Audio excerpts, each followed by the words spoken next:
സിദ്ദീഖുൽ അക്ബർ അലി റളിയല്ലാഹു കണ്ടാൽ സലാം ആദ്യം അലിയ പറയലു. ഒരു ദിനം അലി സിദ്ദീഖിനെ കാണുന്നതായി, എന്നിട്ട് മിണ്ടാതെന്ന് താൻ നിൽക്കുന്നതായി. അബൂബക്കർ സിദ്ദീഖ് റളിയല്ലാഹു അൻഹു ആരാ?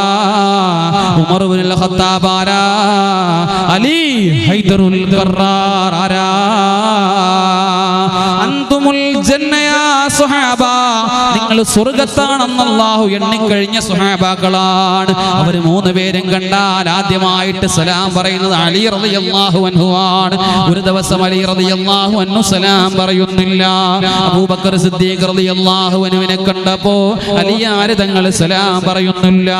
സലാം പറയാതെ നിൽക്കുന്ന അലിയുടെ മുഖത്ത് നോക്കിയിട്ട് എന്തേ സലാം പറയാതെ അലിയെ എന്ന ഭാവത്തിൽ അബൂബക്കർ സിദ്ദീഖ് റളിയല്ലാഹു അൻഹു അങ്ങട്ട് സലാം പറഞ്ഞു.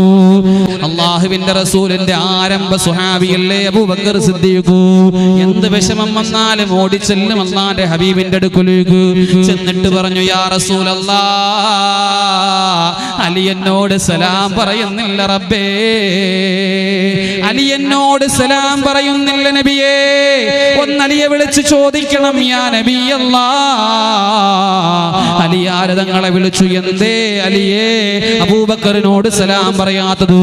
പതിവിൽ വിപരീതമായിട്ട് എന്തുകൊണ്ടാണ് സലാം പറയാത്തതെന്ന് ചോദിച്ചപ്പോ അലി റളിയല്ലാഹു അൻഹു പറഞ്ഞു, നബിയേ, കഴിഞ്ഞ ദിവസം ഒരു സ്വപ്നം ഞാൻ കണ്ടു നബിയേ.